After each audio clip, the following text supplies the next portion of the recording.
My name is Harold, and at 32 years old, I never expected my scientific research to make national headlines.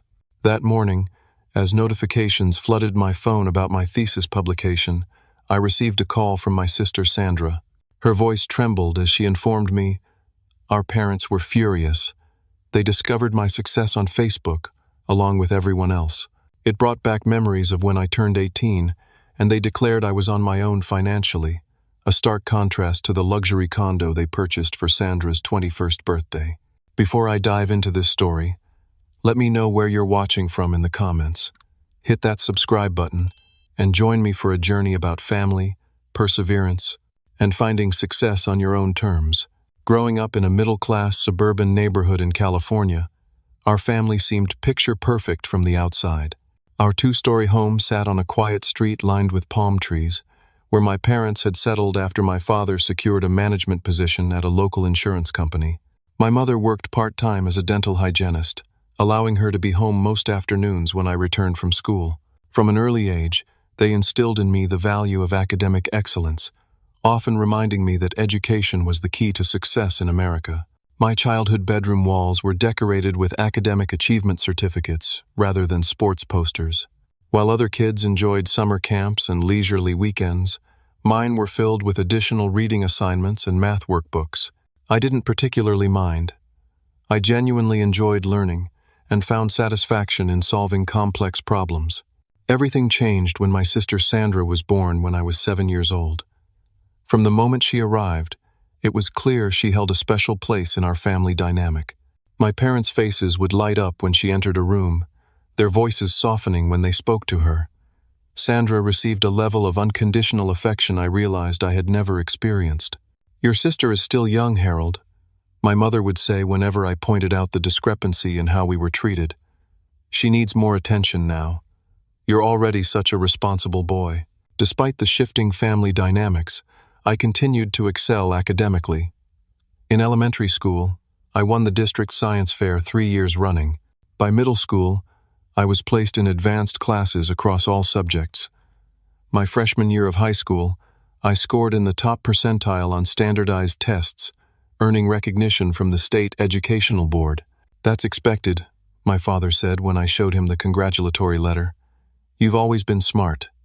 Now you need to focus on how to translate that into a stable career." The turning point in my academic journey came during junior year when Mr. Patterson, my chemistry teacher, took me aside after class one day.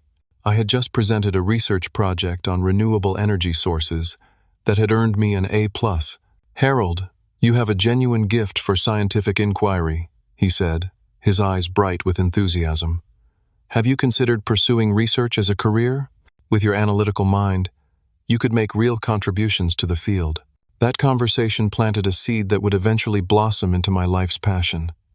For the first time, someone saw beyond my grades to the potential of what I could create and discover. It was addictive, that feeling of being truly seen. While my academic interests were flourishing, my parents continued emphasizing the importance of self-sufficiency. "Nothing worth having comes easily," my father would lecture during dinner. "You need to work for what you want in this world." This philosophy manifested in practical ways. When I turned 16 and needed a computer for school projects, my parents refused to purchase one outright. "If you want a computer, you'll need to earn it," my father said firmly. "It will mean more to you that way." So I took a part-time job stocking shelves at the local grocery store, working weekends and evenings after completing my homework. For 6 months, I saved every dollar until finally purchasing a modest desktop computer. The pride I felt setting it up in my room was undeniable, though it came with the exhaustion of balancing work and school. By senior year, I had my sights set on prestigious universities with strong science programs. When acceptance letters arrived, including one from an Ivy League school across the country, I was ecstatic. My parents, however, were not. "The state university is only 30 minutes away," my mother argued. "You could live at home and save money. Why go into debt when there's a perfectly good school nearby?" "Because the research opportunities at Eastridge are unmatched," I explained, trying to contain my frustration. "Professor Williams there is doing groundbreaking work in materials science. I could learn directly from him." "You and your big dreams," my father scoffed. Sometimes practicality needs to come before ambition. The tension built over weeks, culminating in a painful conversation in our living room one evening. I had just received confirmation of a partial scholarship that would cover about half the tuition, but it still left a significant financial gap.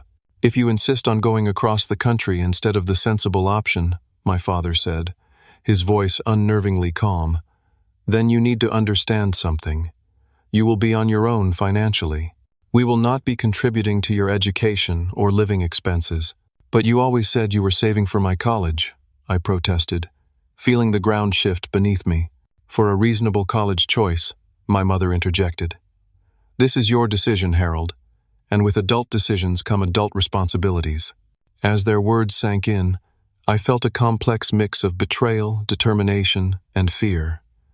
The dream university suddenly seemed much farther away, but something inside me hardened.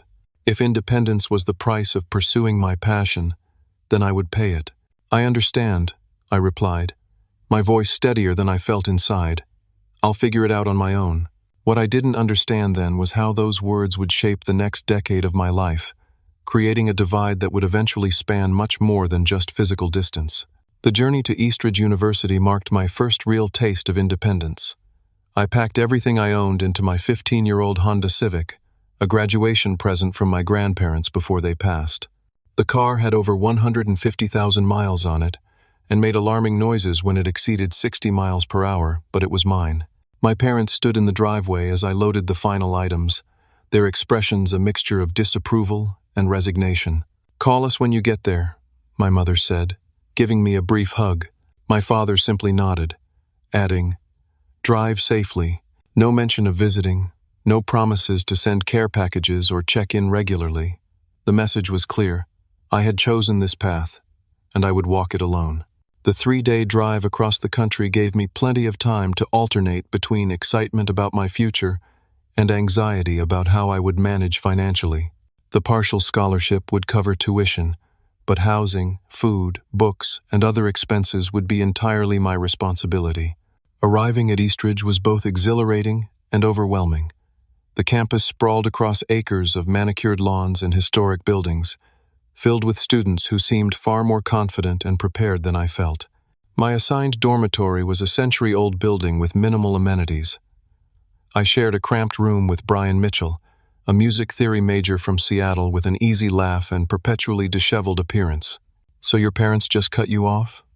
Brian asked one night after I explained my situation. "That's rough, man." "They made their position clear," I replied, trying to sound more matter-of-fact than hurt. "But I have a plan." That plan involved an exhausting schedule. I took a full course load of science and mathematics classes, worked 20 hours weekly at the university library shelving books, delivered pizzas 3 nights a week, and spent weekend mornings washing dishes at a local diner. Between shifts, I studied in any quiet corner I could find, often surviving on minimal sleep. There were moments of utter exhaustion that first semester, when I questioned whether I had made the right choice. One particularly low point came during midterms week. After working a double shift at the diner, I had stayed up all night finishing a chemistry lab report. During my morning physics exam, the equations on the page began to blur together. I barely made it through the test before rushing to the bathroom, where I splashed cold water on my face and tried not to cry from sheer fatigue. Brian became an unexpected source of support during these challenging times. He would save me leftovers when I missed dinner at the dining hall, offer his notes when I missed a class due to work, and sometimes just listen when I needed to vent. "You're working harder than anyone I know," he told me once. "Most people would have given up by now." My calls home grew increasingly infrequent and brief. Conversations with my parents followed a predictable pattern. Superficial inquiries about classes, reminders to make practical decisions, and updates about Sandra that emphasized how well she was doing in high school. There was never any acknowledgement of my struggles or offers of assistance. During my sophomore year, I received a text message from Sandra with a photo attached. It showed her standing beside a brand new Toyota Camry, beaming with pride. The caption read, "Mom and Dad's graduation gift. Isn't it awesome?" I stared at the image for a long time, a knot forming in my stomach. The car was worth at least 4 times what my used Honda had cost. I typed several responses, deleting each one before finally settling on, "Congrats, drive safely." That Thanksgiving, I couldn't afford the flight home. When I called to inform my parents, my mother sounded disappointed but offered no solution. "That's unfortunate," she said. "We'll miss you at dinner." I spent the holiday in the nearly empty dormitory, eating microwaved turkey dinner with the handful of international students who also remained on campus. Though they welcomed me warmly, I couldn't shake the feeling of being forgotten by my own family. The turning point in my academic career came during junior year, when Professor Michael Davidson noticed my consistent top performance in his advanced materials science course. After class one day, he approached me with an unexpected offer. "Harold, I'm assembling a small research team for a project on sustainable polymers," he said. "Your work in this class has been exceptional. Would you be interested in joining us?" The opportunity was incredible, offering not only valuable research experience, but also a modest stipend that would allow me to reduce my hours at one of my jobs. Under Professor Davidson's mentorship, I discovered my true calling in materials science innovation. "You have a natural intuition for this work," he commented after I proposed a modification to their experimental approach that yielded better results. "Have you considered graduate studies?" Until that moment, I had been focused solely on completing my undergraduate degree and finding employment that would provide financial stability. The idea of continuing to master's and potentially doctorate studies seemed financially impossible. "I don't think I can afford more schooling," I admitted. "There are fellowships and research assistantships that cover tuition and provide stipends," Professor Davidson explained. "With your abilities, you would be a strong candidate." That conversation opened a door I hadn't allowed myself to consider. When Professor Davidson offered to recommend me for the university's accelerated master's program with a full scholarship and research assistantship, it felt like validation of every sacrifice I had made.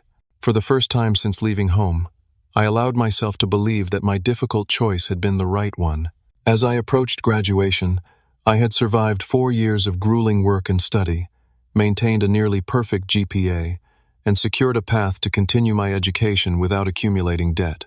The only shadow on these accomplishments was knowing that when I walked across the stage to receive my diploma, there would be no family members in the audience cheering me on. After completing my undergraduate degree, and before beginning the master's program, I decided to visit home for the first time in nearly 2 years. The decision wasn't easy, but a part of me hoped that time and my academic success might have softened my parents' stance. Driving up to my childhood home felt strangely disorienting. Everything looked the same, from the neatly trimmed hedges to the hanging basket of petunias by the front door, yet I felt like a visitor rather than a returning son. My mother opened the door with a smile that didn't quite reach her eyes. "Harold, you made it. Come in, dinner's almost ready." My father emerged from his study, offering a firm handshake instead of a hug. "How was the drive?" The conversation around the dinner table was stilted and superficial. My parents asked generic questions about my classes but showed little interest in the details of my research or the challenges I had overcome. When I mentioned Professor Davidson's mentorship and my acceptance to the master's program, my father nodded without enthusiasm. "Just make sure this advanced degree translates to actual employment," he said. "Academic achievements mean nothing without financial security." Sandra, now a college sophomore herself at the state university while living at home, dominated the conversation with stories about her social life and the marketing internship my father had arranged through a business connection. "Everyone at the company loves her," my mother beamed. "The director said she has natural talent."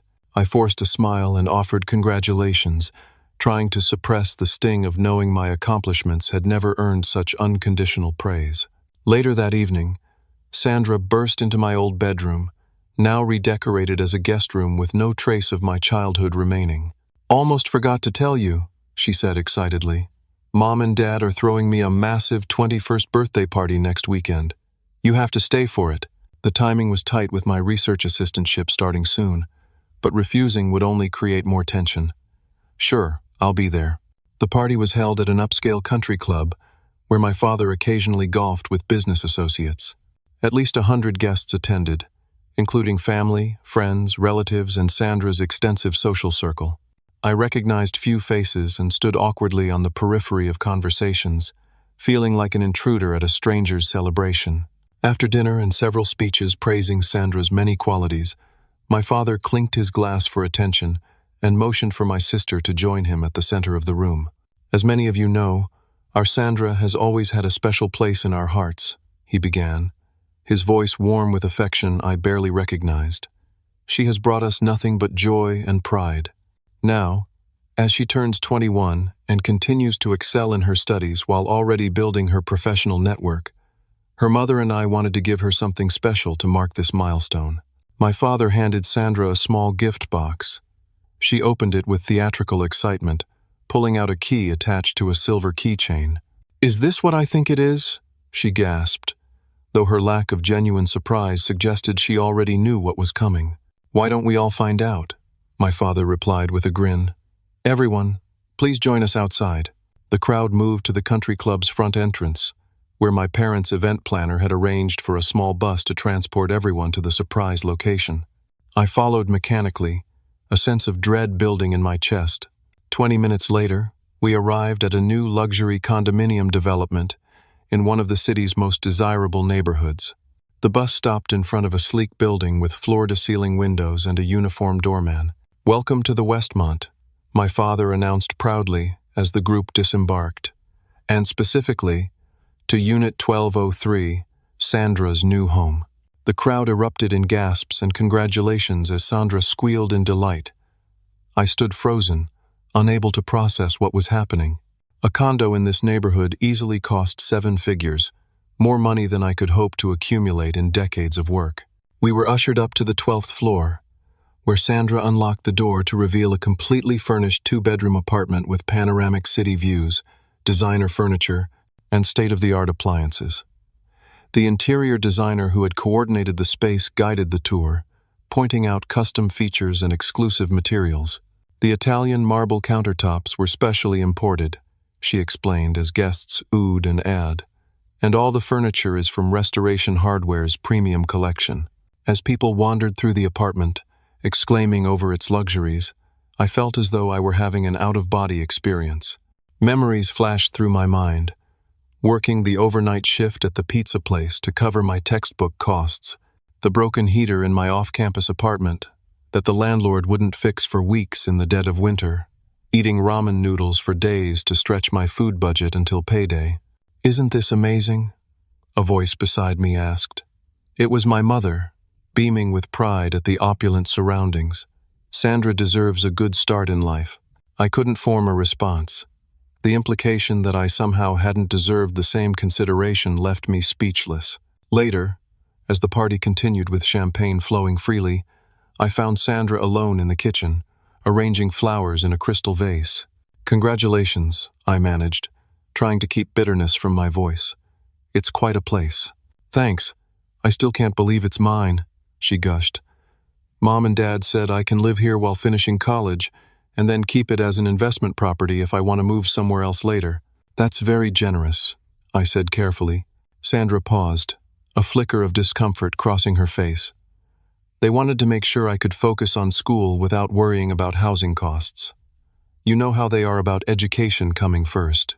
The irony was so sharp it felt like a physical pain in my chest. I excused myself and found a quiet hallway where I could breathe and gather my thoughts. That's where my father found me 10 minutes later. "Everything all right?" "You disappeared from the celebration," he said, his tone suggesting mild annoyance rather than concern. "I'm trying to understand something," I replied, fighting to keep my voice steady. "When I was 18, you told me I was on my own financially if I chose to attend Eastridge. I've worked multiple jobs through college, barely slept, and nearly burned out trying to stay afloat while maintaining my grades. And now you buy Sandra a luxury condo so she can focus on her education without financial stress?" My father's expression hardened. "Your situations are completely different. You chose to leave home for an unnecessarily expensive school against our advice. Sandra listened to us and stayed local. So this is punishment for not following your plan for my life? Don't be dramatic, Harold. Life isn't fair. Sometimes siblings receive different things based on different circumstances. Sandra needed this support. You've proven you can succeed independently. Needed? I echoed in disbelief. Or wanted? My father's jaw tightened. I don't appreciate your attitude. This is Sandra's special day, and you're making it about yourself. I expected more maturity from you. With that, he turned and walked back to the party, leaving me with the clear message that my feelings on the matter were irrelevant. In that moment, something fundamentally shifted in my perception of my family and my place within it. I wasn't just financially on my own, I was emotionally isolated as well. I stayed just long enough to avoid creating a scene, then quietly told Sandra I had an early drive the next day and needed to leave. I didn't say goodbye to my parents, who were busy chatting with guests. Back at my childhood home, I packed my few belongings and wrote a brief note saying I had left early due to research commitments. By midnight, I was on the highway, heading not back to Eastridge, but in an entirely different direction, tears blurring my vision as I drove away from the family that had made their priorities abundantly clear. The highway stretched endlessly before me as I drove through the night, putting as much distance as possible between myself and the painful revelation of my family's preferential treatment. Streetlights cast intermittent glows across the dashboard, illuminating my white-knuckled grip on the steering wheel. I had no clear destination in mind, just a desperate need to escape. Somewhere around 3 in the morning, exhaustion forced me to pull into a roadside motel. As I collapsed onto the thin mattress, the full weight of what had transpired hit me in waves. The luxury condo, the carefree smile on Sandra's face, my father's dismissive words, all swirled together in a toxic mixture of hurt and betrayal. My phone buzzed with a text message from Brian, my former roommate who had remained a loyal friend despite the distance. "How'd the homecoming go? You alive?" he wrote. I stared at the screen for a long moment before typing a response that barely scratched the surface of my emotional turmoil. They bought Sandra $1 million condo for her birthday while I worked 3 jobs to buy ramen. Brian's reply came quickly. "What the actual hell? Call me." Hearing a friendly voice provided momentary relief as I recounted the events of the past few days. Brian listened without interrupting, then offered his characteristically blunt assessment. "Your parents are playing favorites so blatantly it's almost impressive. What's your next move?" "I don't know," I admitted. "I'm in a motel somewhere in Nevada. I just started driving." "Come to Portland," he suggested without hesitation.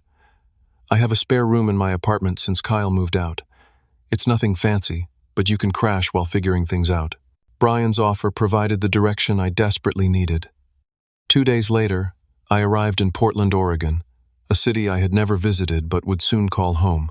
His apartment was a modest 2-bedroom in an older building near the university, where he was completing his PhD in musicology. "Welcome to Casa Mitchell," he announced, showing me to a small room with just enough space for a bed and desk. Bathrooms down the hall, kitchen's a disaster, and the neighbors think 3 a.m. is the perfect time to practice bass guitar. But the rent's cheap, and the location's decent. "It's perfect," I said sincerely. After years of dormitories and shared housing, the simple room felt like a sanctuary. Over the next few weeks, I researched my options. Transferring my master's program across the country mid-year would be challenging, but remaining in my current university was financially and emotionally untenable.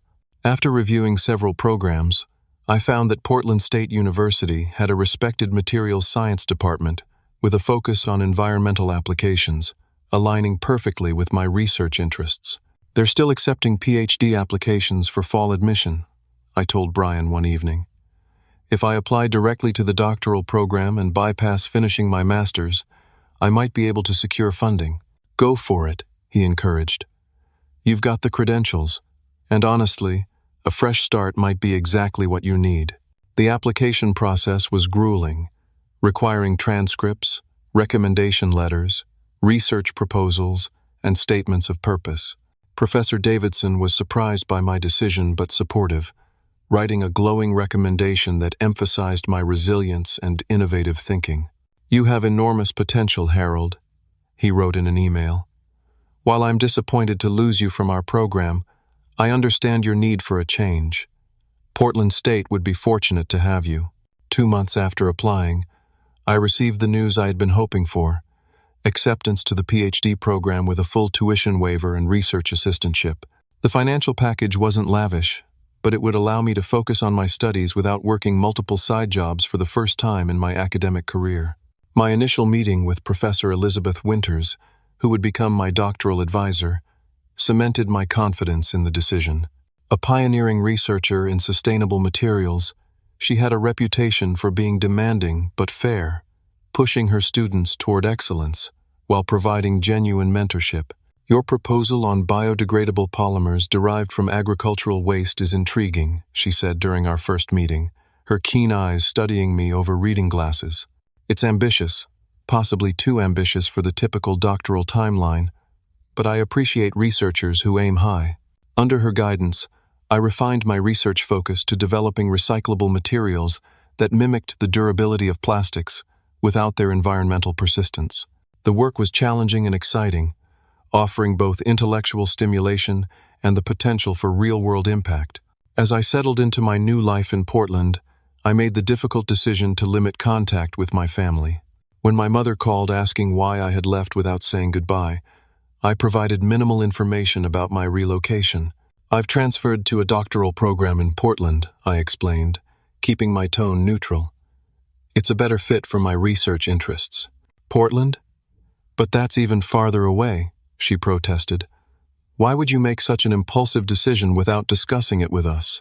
I'm an adult making my own choices, I replied, echoing the independence they had forced upon me years ago. Just as you said I should. The conversation ended awkwardly, with my mother expressing disappointment in my continued determination to distance yourself from the family. My father, true to form, did not call at all. Sandra reached out several times, leaving voicemails that ranged from confused to hurt. Mom says you moved across the country again. What's going on? Are you mad about something? Call me back, please. I couldn't bring myself to return her calls. Sandra wasn't deliberately cruel, but she remained oblivious to the disparity in how we had been treated, a blindness that felt like a form of complicity. Occasionally, emails would arrive from my parents, typically brief inquiries about my well-being wrapped in thinly veiled criticism about my life choices. None contained any acknowledgement of the inequality that had driven me away or apologies for their role in it. With physical distance providing emotional protection, I gradually built a new support system. Fellow doctoral candidates in my research group became friends and confidants. We shared the unique pressures of academic research, celebrated small victories in the lab, and commiserated over setbacks. Professor Winters introduced me to her network of colleagues in the field, opening doors to conferences and collaborative opportunities. Family is sometimes who you choose, not who you're born to. Brian told me one evening as we shared beers with a group of friends who had gathered at our apartment for dinner. Looking around at the diverse collection of people who had welcomed me into their lives without judgment, I felt the truth of his words. These connections, based on mutual respect and shared experiences rather than obligation, were healing wounds I hadn't fully acknowledged. Portland became home in a way that neither my childhood house nor college town had ever been. I discovered hiking trails in the surrounding mountains, developed an appreciation for local craft beers, and even adopted a rescue cat named Newton, who kept me company during late nights of writing and research. The painful memories didn't disappear, but they gradually lost their sharp edges. With each small success in my research, each new friendship formed, each season that passed without the drama of family obligations, I built a life that was authentically mine, shaped by my own choices rather than reactions to others' expectations or rejections. As my first year in Portland drew to a close, I received a holiday card from my parents with a family photo featuring them and Sandra standing in front of her condo. The message inside read simply, "Wishing you well. We miss having you in the family photos." The absence of any invitation to visit or acknowledgement of my new life spoke volumes. I placed the card in a drawer rather than displaying it, a symbolic relegation of my birth family to the background of my life. My true family was now the one I was creating day by day, connection by connection, in this city that had offered me a second chance at belonging. The fluorescent lights of the laboratory hummed softly, as I peered into a microscope at 2 in the morning, the only sounds the occasional whir of ventilation systems and the tapping of my pencil against the lab notebook. Sleep had become a luxury I could rarely afford as my doctoral research intensified. The university building was nearly deserted at this hour, which suited my purposes perfectly. Uninterrupted access to equipment meant faster progress. "I thought I might find you here," came a voice from the doorway. It was Jessica Lawson, another doctoral candidate whose research on sustainable adhesives occasionally overlapped with mine. "Do you ever sleep?"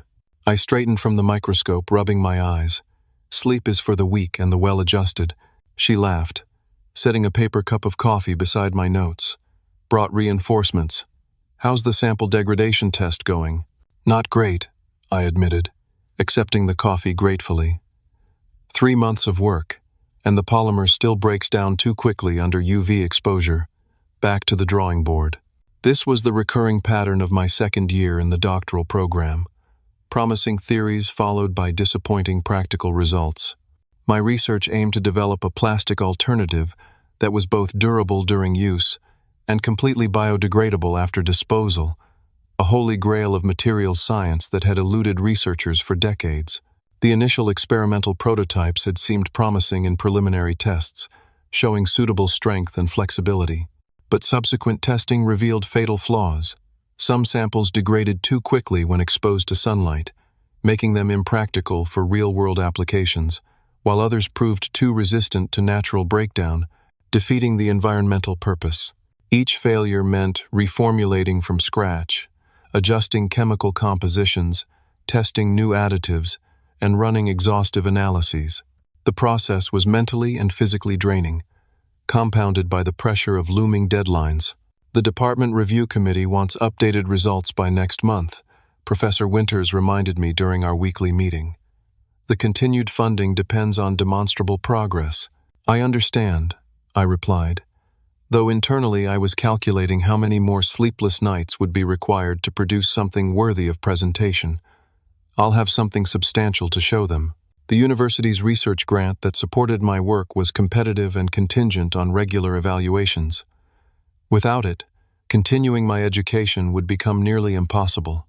Unlike many of my peers, I had no family financial safety net to fall back on if institutional funding disappeared. Late one night, after particularly frustrating lab results, I found myself sitting on the floor of my apartment, surrounded by research papers and failed testing data. Newton the cat curled contentedly in my lap, oblivious to my professional crisis. "What am I missing?"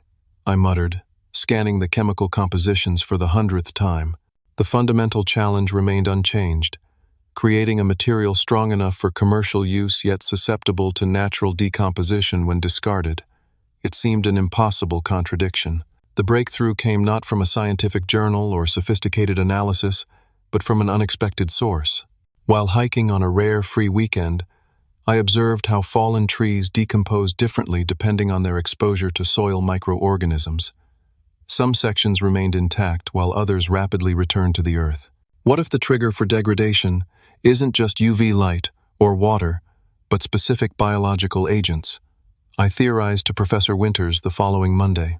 We could design a polymer that remains stable indefinitely, unless exposed to particular enzymes, found only in composting conditions. She considered the concept thoughtfully. "It's an interesting approach, but enormously complex. You'd essentially be creating a material with conditional stability." "Exactly," I said, energized by her understanding. "Functionally permanent, until intentionally decomposed." With this new direction, my research gained momentum. I designed experimental polymers with molecular structures resistant to environmental stressors, but vulnerable to specific enzymatic action. The initial results were promising enough to secure continued funding, though practical applications remained theoretical. The real breakthrough occurred during the 24th month of experimentation. After countless failures and refinements, a sample subjected to simulated weathering maintained structural integrity, then decomposed completely when introduced to a composting environment containing specific bacterial strains. "It works," I whispered incredulously, staring at the data readouts. "It actually works."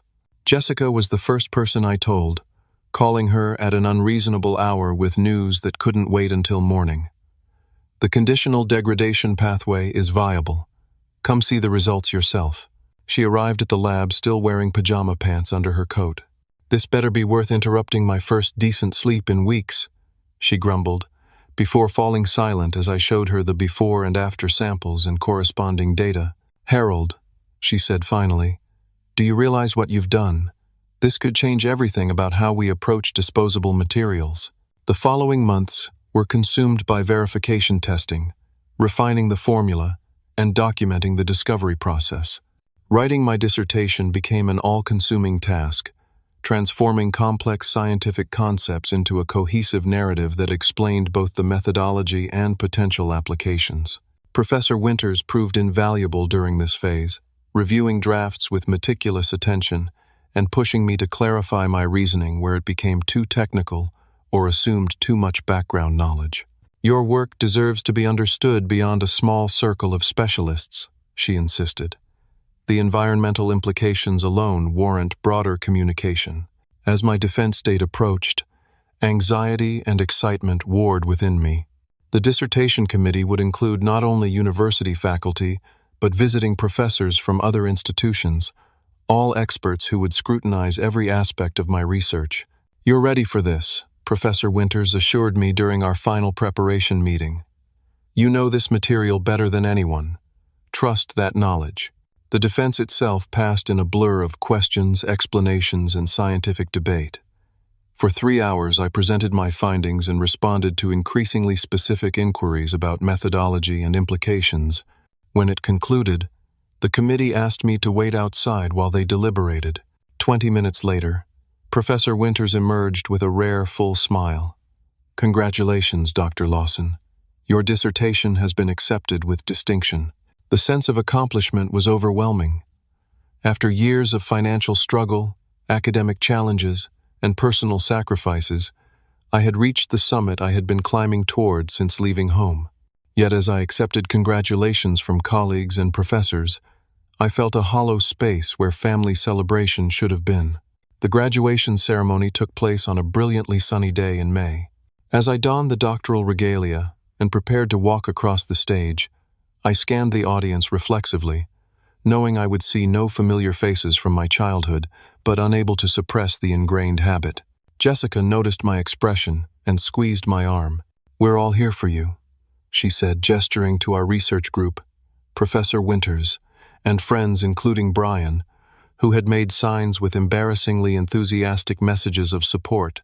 As my name was called and I accepted my diploma, their cheers echoed through the auditorium. In that moment, I understood that while blood connections had failed me, the family I had chosen would never let me stand alone. The local university paper ran a feature on my research the following week, highlighting its potential environmental impact. This caught the attention of a regional science correspondent who requested an interview about practical applications of the biodegradable polymer. Your approach differs from previous attempts at sustainable materials, the journalist noted during our conversation. Most researchers focus on either durability or degradability, but you've managed to incorporate both conditionally. The key was recognizing that these aren't mutually exclusive properties if the degradation pathway is properly controlled, I explained, finding unexpected enjoyment in translating complex concepts for a broader audience. The resulting article appeared in several scientific publications, generating interest from environmental organizations and materials manufacturers. Each new contact and expression of interest validated not just my research but the difficult path I had chosen years before, when I decided to pursue my passion despite lack of family support. As my professional recognition grew, I occasionally wondered if news of my success would reach my parents through academic or scientific channels. The answer came in an unexpected form, setting in motion events that would force me to confront the family issues I had carefully compartmentalized for years. The email from the editor of Nature Materials arrived on a rainy Tuesday morning as I sipped coffee in my office at the university, where I had accepted a postdoctoral research position following graduation. We are pleased to inform you that your paper, Enzymatically Triggered Biodegradation of Synthetic Polymers, a New Approach to Sustainable Materials, has been accepted for publication in our upcoming special issue on environmental innovation.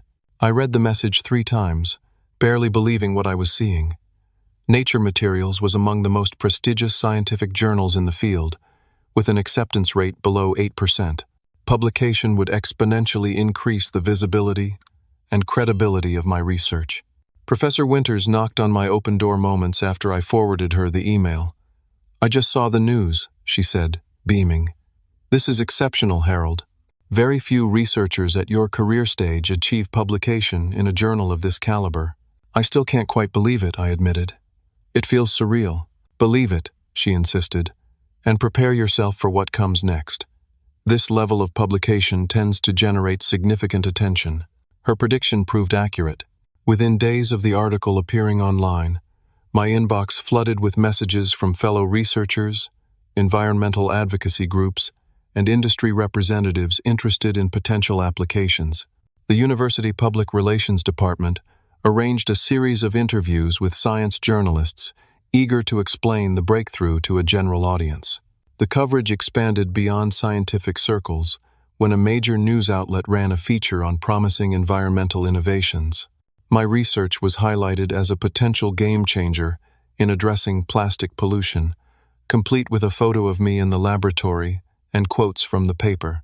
"The scientist behind this breakthrough material might revolutionize how we think about disposable products," the article proclaimed. An assessment that felt both exhilarating and intimidating in its implications. More mainstream coverage followed. A cable news science program invited me for an interview, during which the host asked about practical applications for everyday consumers. "Imagine packaging that remains perfectly stable on store shelves and in your home, but completely breaks down in commercial composting facilities," I explained. "No special handling required, no persistent waste in landfills or oceans. That's the potential we're working toward." The segment aired nationally during prime time, bringing my research to audiences far beyond academic and scientific communities. Watching myself on television was disorienting, the surreal culmination of a journey that had begun with that chemistry teacher's encouragement years ago. As public interest grew, so did commercial opportunities.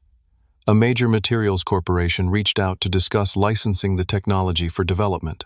"We believe your polymer formulation could have significant market applications," their representative explained during our initial meeting. "We'd like to explore a partnership to scale production and integrate it into consumer products." The potential for my research to move from theoretical to practical, from laboratory to everyday life, was the fulfillment of ambitions I had scarcely allowed myself to acknowledge. The financial implications were substantial as well. The proposed licensing agreement would provide security I had never known. Amidst this professional whirlwind, I received an unexpected call one evening from a number I nearly didn't recognize. It had been over a year since we last spoke. "Harold, it's Sandra."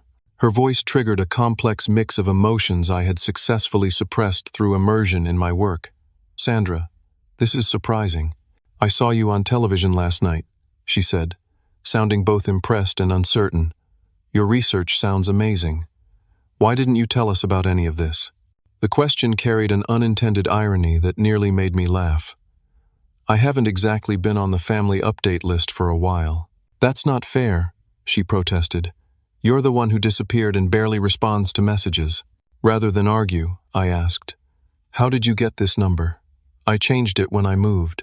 "Jessica, from your lab," she replied. "I found her email on the university website and explained I was your sister, trying to reach you about a family matter." Mental note: discuss boundaries with lab colleagues. What family matter? Sandra hesitated before answering. "Mom and Dad saw the news report too. They found out about your success the same way everyone else did, through Facebook posts linking to articles about your research. Dad is, well, he's pretty angry that you never told them about any of this." The absurdity was almost perfect. After years of emotional and financial abandonment, my father felt entitled to advance notice of my professional achievements. "Their reaction to seeing my success is anger?" I asked, unable to keep the incredulity from my voice. "It's complicated," Sandra sighed. "I think they're proud but hurt. They keep saying they had to learn about their son's breakthrough research from neighbors and friends congratulating them." Mom cried. "A decade ago, Those words would have pierced me with guilt. Now, they barely penetrated the protective layers I had built around my heart. I'm not sure what response they expected after making it crystal clear I was on my own. That was years ago, Harold. People change. Families evolve. Her voice softened. Would you consider coming home for a visit? I think it's time to heal this rift. You've obviously done amazingly well on your own, so maybe now you can all move forward without the old baggage. The suggestion sent a surge of anxiety through me. I had carefully constructed a life without the emotional complications of my family relationships. Reopening those wounds seemed unnecessarily painful. I don't know, Sandra. I have a lot going on with the research and potential commercial applications. Just think about it, she urged. Things would be different now. You're not the struggling student anymore. You're Dr. Harold Williams, with nationally recognized research. The dynamics have changed. After we hung up, I sat in my darkened apartment, absently stroking Newton while considering Sandra's words. Had the dynamics truly changed, or had success simply made me valuable enough to acknowledge again? The cynical interpretation felt protective, but also exhausting to maintain. Over the next week, Sandra sent several texts with increasing urgency, culminating in, "Please come home next month for the weekend. I've already told Mom and Dad you're considering it. They want to reconnect." Jessica noticed my distraction during lab work and cornered me in the break room. "What's going on? You've been staring into space all week." When I explained the situation, she offered a perspective I hadn't considered. Maybe seeing them again would give you closure, if nothing else. You've built this amazing life and career, despite their lack of support. There's power in showing them that, whether or not they acknowledge it. Her words resonated with an unacknowledged desire. Perhaps a part of me did want them to see what I had accomplished, to understand what they had missed by withholding their support. Whether this desire was about validation or vindication, I wasn't entirely sure. After days of internal debate, I replied to Sandra, "I'll come for the weekend. No promises beyond that." Her response was immediate and enthusiastic. "That's wonderful. They'll be so happy. I promise things will be different this time." As I booked the flight to California, uncertainty mingled with a strange sense of anticipation. I had left as a rejected son seeking escape. I would return as a successful scientist on my own terms. Whatever happened during this reunion, I would no longer be defined by their approval or its absence. The question remaining was whether I could find a way to release the anger and hurt that had fueled so much of my determination, or if some wounds ran too deep for even time and success to heal. The airplane descended through clouds as the California coastline came into view, sunlight glinting off the Pacific Ocean. My stomach tightened with each foot of altitude lost, a physical manifestation of the emotional turbulence awaiting me below. "You doing okay?" The elderly woman beside me asked, noticing my white-knuckled grip on the armrest. "Just not a fan of landings," I replied with a forced smile, not wanting to explain that my anxiety had nothing to do with aviation and everything to do with the family reunion ahead. After retrieving my single carry-on bag, I rented a car rather than accepting Sandra's offer to pick me up. The small act of independence gave me control over at least one aspect of this uncertain weekend. I needed the option to leave on my terms if things went poorly. Sandra had suggested meeting at a coffee shop before heading to our parents' house, a neutral location where we could talk privately first. Driving to the agreed location, I recognized it as a place we had occasionally visited during my high school years, a small connection to a past life that felt increasingly distant. She was already waiting at an outside table, looking much the same as I remembered but with a new sophistication in her clothing and hairstyle. When she spotted me, her face lit up with a genuine smile that momentarily dissolved my reservations. "Harold!" She jumped up and embraced me before I could prepare myself for the contact. "I can't believe you're actually here." We settled at the table with our coffees. The initial conversation focused on safe topics: my flight, the weather, her marketing job at a local tech company. Eventually, she steered us toward the elephant in the room. "Before we go to the house, I want to say something," Sandra began, her expression turning serious. "I didn't fully understand what happened between you and our parents until recently. I was young and self-absorbed when you left for college, And later, when you moved away completely, I just accepted their narrative that you chose distance over family. I remained silent, waiting for her to continue. After seeing you on television, I pressed them for the full story. She looked down, stirring her coffee unnecessarily. They finally admitted how differently they treated us financially. The condo, the car, my tuition, compared to telling you that you were on your own.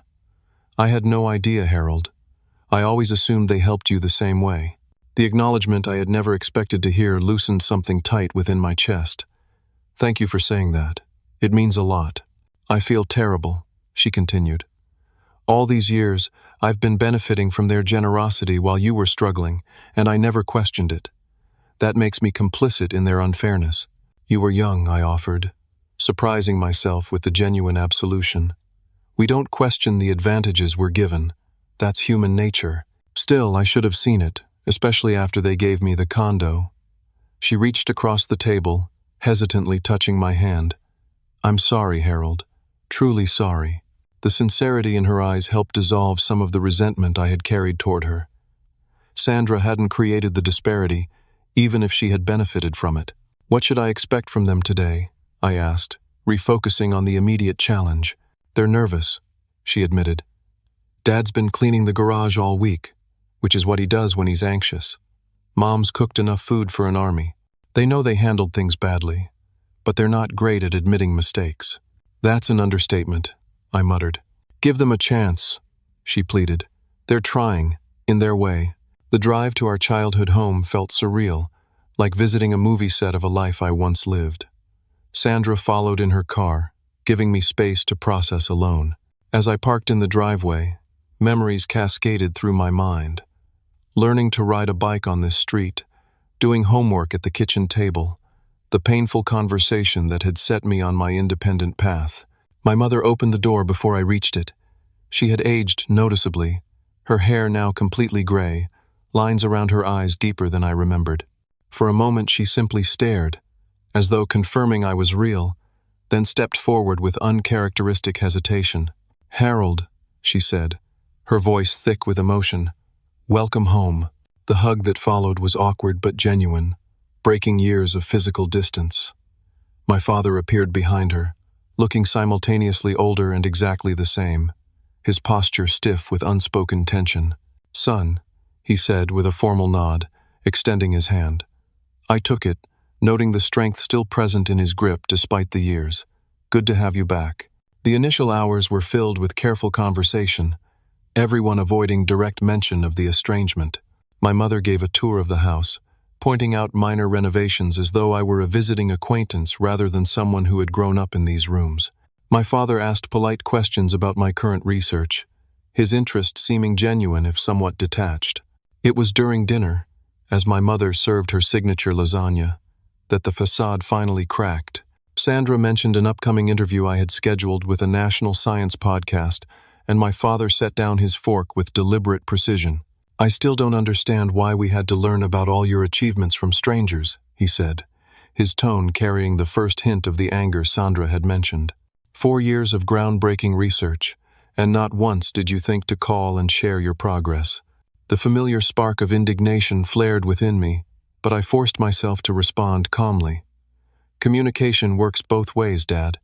You made it very clear where I stood when I left for college. That was about financial support for a specific decision, he countered. Not a complete severing of family ties. Wasn't it, though? I met his gaze directly. You said I was on my own if I chose Eastridge. Then you bought Sandra a luxury condo while I worked 3 jobs to afford ramen noodles. What message did you think that sent? My mother interjected, her voice quavering. We never meant for you to disappear from our lives, Harold. I didn't disappear, I corrected. I adapted to the reality you created. When you showed me so clearly that Sandra was worth investing in but I wasn't, I made the only choice that preserved my self-respect. I built my own life without your help. A heavy silence fell over the table. My father looked down at his plate, jaw working as he processed my words. When he finally spoke, his voice contained something I had rarely heard from him: uncertainty. We thought we were teaching you independence, he said slowly. You were always so capable, so determined. Sandra was different, more fragile. We worried she wouldn't manage without support. So I was punished for being capable? Not punished, my mother insisted. We truly believed you would thrive regardless of circumstance. And look at what you've accomplished. You've exceeded every expectation. In spite of being cut off, not because of it, I clarified. Do you have any idea how close I came to dropping out from exhaustion? How many nights I went hungry because I had to choose between food and textbooks? My parents exchanged pained glances, the impact of my words visibly hitting home. Sandra reached under the table and squeezed my hand in silent support. We made a mistake, my father said finally, the admission clearly difficult for him. A serious mistake in how we handled things. At the time, it seemed like the right approach for each of you, but we never considered how it would look or feel from your perspective. We were trying to be good parents, my mother added, tears gathering in her eyes. But we failed you, Harold, and I am so sorry. The apology I had never expected to hear hung in the air between us. For years I had carried the weight of their rejection, using it as fuel for my determination, but also as a shield against further hurt. Now that shield wavered, leaving me vulnerable but also somehow lighter. I needed to hear that, I acknowledged quietly. For a long time, I thought you simply valued Sandra more than me. Never, my mother insisted. We were misguided, but we loved you both equally. We just expressed it very differently, and that was wrong. We're proud of you, son, my father added, emotion making his voice rough. What you've accomplished, completely on your own. It's extraordinary. I watch that interview sometimes and think, that's my boy. The conversation continued late into the evening, years of misunderstandings and hurt gradually giving way to tentative understanding. The damage couldn't be undone in a single night, but the foundation for healing had been laid. As the weekend progressed, small moments of connection accumulated. My father showed interest in the technical details of my research, revealing a genuine pride in my achievements. My mother pulled out photo albums, filling me in on family events I had missed. Sandra and I rebuilt our sibling bond, no longer separated by the disparity in how we had been treated. On my final morning, before heading to the airport, I sat alone on the back porch, reflecting on the unexpected turn this visit had taken. My father joined me, offering a cup of coffee as he settled into the adjacent chair. I've been thinking about what you said, he began, about being punished for capability. That was never our intention, but intentions don't change impact. We should have supported both of you, just in different ways appropriate to your needs. I appreciate you acknowledging that, I replied. The irony is, we thought we were preparing you for the real world. He shook his head ruefully. Instead, we nearly lost you completely. The experience did teach me something valuable, I admitted. It showed me I could rely on myself when necessary. That knowledge gave me confidence in my research when results weren't coming and funding was uncertain. You shouldn't have had to learn that lesson so harshly. He paused, seeming to gather his thoughts. There's something else I wanted to tell you. San Francisco State is expanding their materials science department. They're looking for researchers with industry connections, like what you're developing with that corporation. It would put you much closer to home, if that's something you might consider. The suggestion hung in the air between us, not a demand but an invitation. A year ago, I would have rejected it outright, seeing it as another attempt to control my choices. Now, I recognized it as an olive branch, an expression of desire for continued connection. I'll look into it, I promised, not committing but not dismissing the idea either. My current position has another year, but after that, I'm open to possibilities. As I prepared to leave, my mother pressed a small package into my hands. Just something to remind you that no matter where you go, you have a home here now. On the plane, I unwrapped it to find a framed photo of the four of us from the weekend, our first family picture in over 4 years. Despite the lingering awkwardness visible in our postures, there was also genuine warmth in our expressions, the beginning of something new rather than a return to the past. The journey from rejected son to respected scientist had been long and often painful. The family that had once pushed me away was now reaching out, not because of my success but because they had recognized their mistake. The reconciliation wasn't perfect or complete, but it was authentic. Looking back, I realized that while their actions had wounded me deeply, they had also inadvertently set me on a path to discovering my own strength. The hardships I endured became the foundation for resilience that served me well in the challenging world of scientific research. The family I built among friends and colleagues taught me that support can come from unexpected sources when traditional ones fail. Most importantly, I learned that true independence isn't about rejecting connection, but about choosing connections that are healthy and reciprocal. Sometimes the family we're born into needs to evolve, just as we do, before those relationships can flourish. As the plane climbed through clouds toward home, I recognized that the anger I had carried for so long had served its purpose, fueling my determination when I needed it most. Now, I could begin to release it, not for my parents' sake but for my own peace.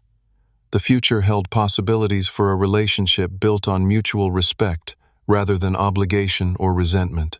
I don't know if your family has ever treated you unfairly or made you feel less valued than you deserve. Maybe you've struggled to prove yourself while watching others receive support that was denied to you. If that resonates with your experience, I hope my story offers some comfort.